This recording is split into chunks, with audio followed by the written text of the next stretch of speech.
தலைமை வகித்து சிறப்பித்துக் கொண்டிருக்கிற மாவட்ட செயலாளர் ரமேஷ் கர்ணா அவர்களை, இந்நிகழ்வின் ஒருங்கிணைப்பாளர் சார் ரகு அவர்களை, இந்த முகாம் செயலாளர் பிரதீப் குமார் அவர்களை, இதனை நெறிப்படுத்திக் கொண்டிருக்கிற மேனாள் மாவட்ட செயலாளர் க கௌதம் அவர்களை, முன்னிலை வகித்து சிறப்பித்துக் கொண்டிருக்கிற குப்பன், காளப்பன், ராஜகோபால், கணேசன், வேலாயுதம், சேரன், பெருமாள், முருகேசன், ஜானகிராமன், கோபி, சின்னதுரை, காத்தவராயன், பழனி, சடையப்பன், கஜேந்திரன், எம் சடையப்பன், ரமேஷ், ராஜேந்திரன், குட்டியப்பன், டி ரமேஷ், ராஜேஷ் ஆகிய தோழர்களை மற்றும் இந்த நிகழ்வில் பங்கேற்று இதனை சிறப்பித்துக் கொண்டிருக்கிற நமது கட்சியின் மூத்த முன்னோடிகள் இளம் சேக்குவேரா, பாலசிங்கம், ரத்தின நற்குமரன், இளையநிலா, பிரபுதாஸ், சித்தார்த்தன், தமிழ், சசிகுமார், குண்டா சார்லஸ், தமிழ்மாறன், மாந்தாங்கல் ராஜா, ஆகோ வெற்றிவளவன், துரை நன்மாறன் ஆகிய தோழர்களை மற்றும் இந்த நிகழ்வில் பங்கேற்று இதனை சிறப்பித்துக் கொண்டிருக்கிற நைனா மாசிலாமணி அவர்களை, திரு கலைநேசன் அவர்களை மற்றும் பல்வேறு அமைப்புகளை சார்ந்த முன்னணி தலைவர்களை, இயக்கத்தின் மாநில மாவட்ட பொறுப்பாளர்களை, ஒன்றிய நகர நிர்வாகிகளை, இந்த முகாம் பொறுப்பாளர்களை, சிலை அமைப்பு குழுவை சார்ந்த மறைந்த தோழர் சு முனுசாமி அவர்களை, அவருடைய குடும்பத்தை சார்ந்த உற்றார் உறவினர்களை, பா Annamalai, Velayutham, Sa Raghu, M Cheran, N Ramesh, P Venkatesan, M Kathiravan, T Murugan, V Vinoth, Mu Pradeep Kumar ஆகிய தோழர்களை மற்றும் வார்டு உறுப்பினர்கள் சத்யா பூஜா, குமரேசன், உதயகுமார், குமாரி ஆகிய தோழர்களை, நன்றியுரை ஆற்றவிருக்கிற அம்பேத்கர் கல்வி மையத்தை சார்ந்த சா தமிழரசன் அவர்களை மற்றும் பா அண்ணாமலை அவர்களை, திரளாக கூடியிருக்கிற என் உயிரின் உயிரான விடுதலை சிறுத்தைகள், உங்கள் அனைவருக்கும் என்னுடைய பணிவார்ந்த வணக்கத்தை தெரிவித்துக் கொள்கிறேன். காலையில் இருந்து இந்த கொளுத்து வெயிலில் காத்திருக்கிறீர்கள். இன்னும் சில நிமிடங்களில் இந்த நிகழ்வை நாம் நிறைவு செய்ய இருக்கிறோம். மிகுந்த எழுச்சியோடு இந்த சிலை திறப்பு விழாவை ஒருங்கிணைத்திருக்கிற இந்த முகாம் பொறுப்பாளர்கள், கிராம நாட்டாமைகள், தோழமை கட்சிகளை சார்ந்த தோழர்கள் அனைவருக்கும் முதலில் என்னுடைய பாராட்டுகளையும் வாழ்த்துக்களையும் தெரிவித்துக் கொள்கிறேன்.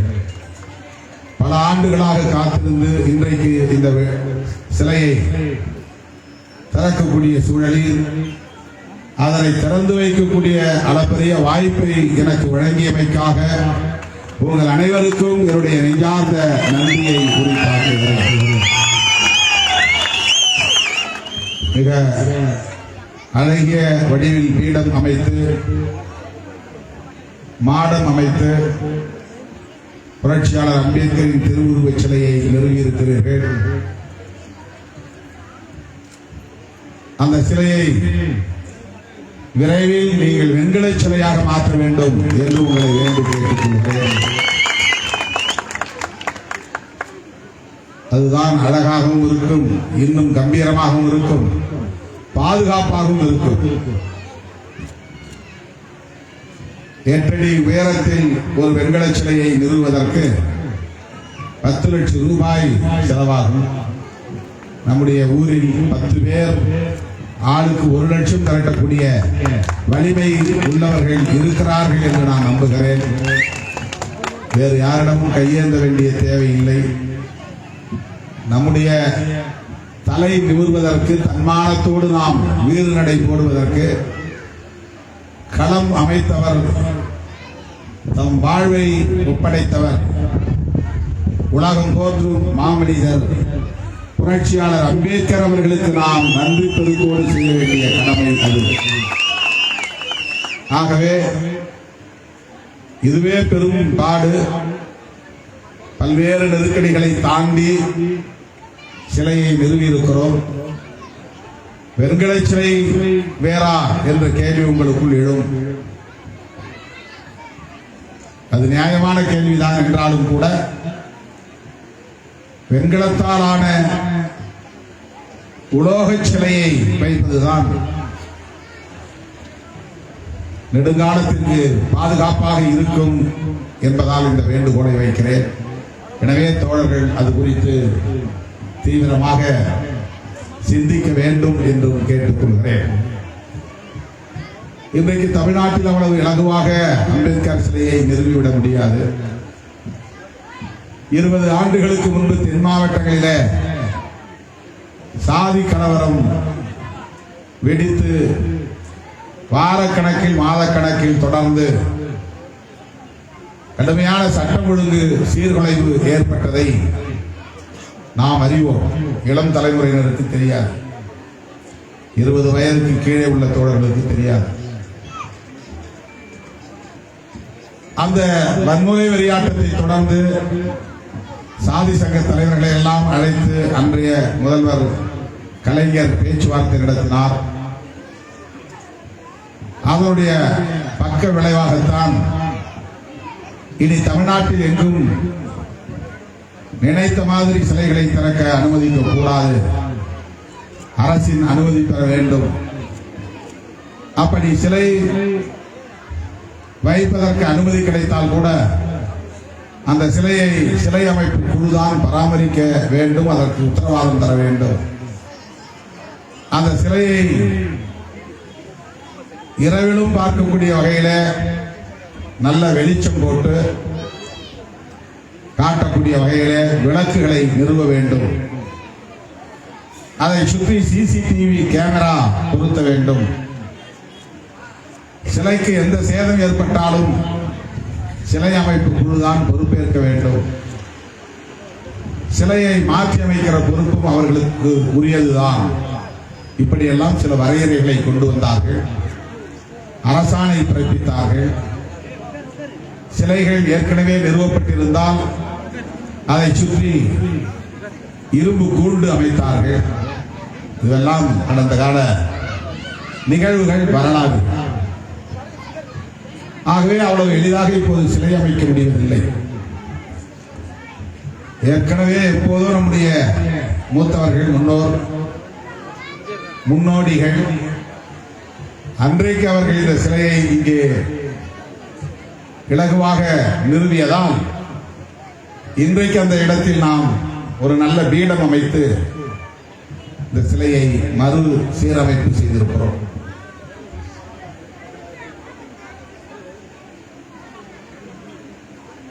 ஏன் இதை சொல்லுகிறேன் என்று சொன்னால், இது குறித்து அண்மையிலே மாநில கண்காணிப்பு மற்றும் விழிப்புணர்வு குழுவின் கூட்டத்தில், விழிப்பு மற்றும் கண்காணிப்பு குழு கூட்டத்தில் முதலமைச்சர் முன்னாலேயே நான் பேசுகிற போது சொன்னேன், தேசிய தலைவர், சர்வதேச தலைவர், உலகமெங்கும் போற்றப்படக்கூடிய பேராளுமை மிக்க தலைவர் புரட்சியாளர் அம்பேத்கர், அவருக்கு சிலை திறக்க மக்கள் ஆர்வம் காட்டினால் எல்லா வேலைகளையும் போட்டுவிட்டு காவல்துறை அதிகாரிகளும் வருவாய்த்துறை அதிகாரிகளும் அந்த இடத்திற்கு வந்து இரவு பகலாக நெருக்கடி தந்து நாள் கணக்கிலே அங்கேயே கிடந்து அந்த சிலையை அப்புறப்படுத்திவிட்டுத்தான் போகிறார்கள். மற்ற எல்லா வேலைகளையும் அப்படியே விட்டுவிட்டு வந்து அம்பேத்கர் சிலை வைக்கிற கிராமத்திலே கிடக்கிறார்கள். இது அம்பேத்கருக்கு செய்கிற அவமதிப்பாக நாங்கள் பார்க்கிறோம். கலவரம் சாதியின் பெயரால் தென் மாவட்டங்களில் தான் நடந்தேறியது. வட மாவட்டங்களில் ஏன் சிலை வைப்பதற்கு இவ்வளவு நெருக்கடி? வைத்த சிலைகளுக்கு ஏன் கூண்டு? தயவுகூர்ந்து இதிலே அரசு தலையிட வேண்டும். இதில் விதிமுறைகளை தளர்த்த வேண்டும், அரசாணையை மாற்ற வேண்டும் என்று நான் பேசினேன். உங்களுக்கு தகவலுக்காக சொல்லுவேன். இந்த ஊருக்கு வருவதற்கு முன்பு மாங்குப்பம் பானாவரம் அருகே மாங்குப்பம் கிராமத்தில் அம்பேத்கர் சிலையை திறந்து வைத்துவிட்டு தான் அந்த சிலையும் இப்படி சற்று உயரமான இடத்திலே வைத்திருக்கிற நிலையில் மேலே ஏறி மாலை போடுவதற்கு வசதியாக படிக்கட்டுகள் கட்டப்பட்டிருக்கின்றன. அந்த படிக்கட்டுகளுக்கு கீழே இருக்கிற ஒரு கூண்டு போன்ற பகுதியில 2.5 அடி உயரம் உள்ள புத்தர் சிலையை வைத்திருக்கிறார்கள். உடனே போலீஸ் வந்து அங்கே குவிந்து விட்டது. வருவாய்த்துறை அதிகாரிகள் அங்கே வந்து குவிந்து விட்டார்கள். நள்ளிரவு 2:30 மணி வரையிலும் நெருக்கடி தந்து அந்த சிலையை அப்புறப்படுத்தினால்தான் வெளியே போவோம் என்று பிடிவாதமாக இருந்து விட்டார்கள். நம்முடைய தோழர்கள் பெருந்தன்மையோடு அந்த சிலையை அப்புறப்படுத்தி பாதுகாப்பாக வைத்திருக்கிறார்கள். எனக்கு ஒன்று புரியவில்லை. சட்டம் ஒழுங்கு பாதுகாப்பு என்பது இது போன்ற நடவடிக்கைகளால் தான் உறுதிப்படுத்த முடியுமா என்று நான் கேட்கிறேன். வேறு காரணங்களுக்காக இங்கே சட்டம் ஒழுங்கு சீர்குலையவில்லையா? இரு சமூகங்களுக்கு இடையில மோதலை உண்டு கொண்டும் வகையில் எதுவுமே இது நடப்பதில்லையா? ஆனால் கௌதம புத்தர் சிலை வெறும் கையளவு சிலை, அதுவும் படிக்கூண்டுக்குள்ளே இருக்கிறது. அதை எடுத்தால்தான் விடுவோம் என்று சொல்லக்கூடிய அளவுக்கு காவல்துறை வருவாய்த்துறை அதிகாரிகள் அதீதமான பொறுப்புணர்ச்சி உள்ளவர்களாக இருக்கிறார்கள், சட்ட கடமை உணர்ச்சி உள்ளவர்களாக இருக்கிறார்கள். உள்ளபடியே வேதனை அளிக்கிறது. இந்தியாவில் வேறு எந்த மாநிலத்திலும் இது போன்ற நெருக்கடிகள் இல்லை. கிட்டத்தட்ட 20-25 ஆண்டுகளாக இது தொடர்கிறது. குன்னத்தூர் தோழர்களை நான் பாராட்டுகிறேன், வாழ்த்துகிறேன். ஒற்றுமையாக இருந்து அதிகாரிகள் உள்ளே குறுக்கீடு செய்வதற்கு இடம் தராமல் சிறப்பான முறையிலே இதை நீங்கள் மறுசீரமைப்பு செய்திருக்கிறீர்கள். அதற்காக நான் உங்களை பாராட்டுகிற அதே வேளையில் இதே சிலையை வெண்கல சிலையாக மாற்றி நிறுவ வேண்டும். அது நாம் நம்முடைய மகத்தான தலைவருக்கு நாம் செய்கிற ஒரு மிக உயர்ந்த மதிப்பாக இருக்கும் என்பதை இந்த நேரத்திலே பதிவு செய்ய விரும்புகிறேன். இன்றைக்கு தமிழக அரசியல் களத்தில் விடுதலை சிறுத்தைகள் கட்சி தவிர்க்க முடியாத ஒரு அரசியல் சக்தியாக வளர்ச்சி அடைந்திருக்கிறது. தேர்தல் ஆணையம் அங்கீகரித்திருக்கிறது. மாநில கட்சி என்கிற அங்கீகாரத்தை நாம் பெற்றிருக்கிறோம். நமக்கென்று இப்போது பானை சின்னத்தை விடுதலை சிறுத்தைகளின் சின்னமாக ஒதுக்கீடு செய்திருக்கிறார்கள். ஆனால் ஒவ்வொரு தேர்தலிலும் அந்த குறிப்பிட்ட அளவுள்ள வாக்கு சதவிகிதத்தை நாம் பெற்றாக வேண்டும். ஆனால் ஒவ்வொரு தேர்தலிலும் நாடாளுமன்ற தேர்தலில் குறைந்தது 2 இடங்களில் வெற்றி பெற வேண்டும். அல்லது ஒவ்வொரு சட்டமன்ற தேர்தலிலும் குறைந்தது 7 இடங்களில் வெற்றி பெற வேண்டும். அல்லது ஒவ்வொரு சட்டமன்ற தேர்தலிலும் 2 சட்டமன்ற உறுப்பினர்கள் 6% வாக்குகள் என பெற வேண்டும். இப்படி சில வரையறைகளை நாம் தக்க வைத்துக் கொண்டால்தான் இந்த சின்னத்தையும் தக்க வைத்துக் கொள்ள முடியும். எனவே பானை சின்னத்திற்கு வாக்களிக்கக்கூடிய புதிய தலைமுறையை நாம் வளர்த்தெடுக்க வேண்டும். இனி நம் வாக்குகள் வீணாக கூடாது. நம்மை இழிவுபடுத்தக்கூடியவர்களுக்கு போய்விடக் கூடாது. நம் வளர்ச்சிக்கு எதிரானவர்களுக்கு போய்விடக் கூடாது. சொத்துக்களை சேதப்படுத்துகிறவர்களுக்கு போய்விடக் கூடாது. குடிசைகளை கொளுத்தக்கூடியவர்களுக்கு அது பயன் தரக்கூடியதாக அமைந்துவிடக் கூடாது.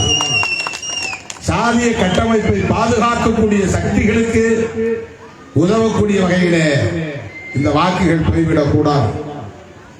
புரட்சியாளர் அம்பேத்கரின் அடிப்படை கோட்பாடுகளுக்கு எதிரான சக்திகள் வலிமை பெறுவதற்கு இந்த வாக்குகள் பயன்பட்டுவிடக் கூடாது.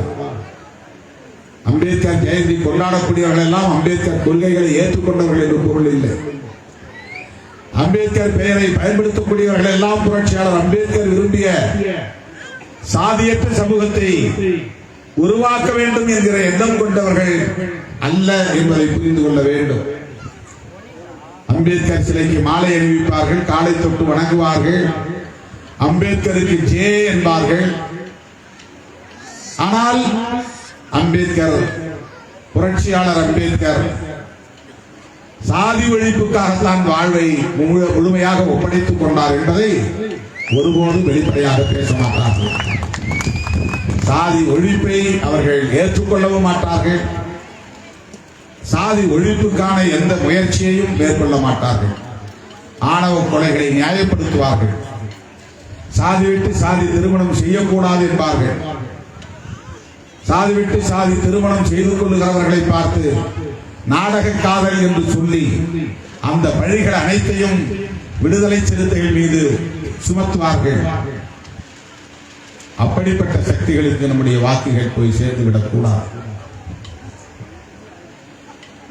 இந்த மக்களை அமைப்பாக்குவதற்காகவும் அரசியல்படுத்துவதற்காகவும் அணிதிரட்டுவதற்காகவும் ஒரு நாள் இரு நாள் அல்ல, ஒரு மாதம் இரு மாதம் அல்ல, ஓராண்டு ஈராண்டு அல்ல, ஏறத்தாழ 35 ஆண்டு காலம் ஒரு நாளைக்கு 20 மணி நேரம் என்று நாம் போராடி வந்திருக்கிறோம், களமாடி வந்திருக்கிறோம்.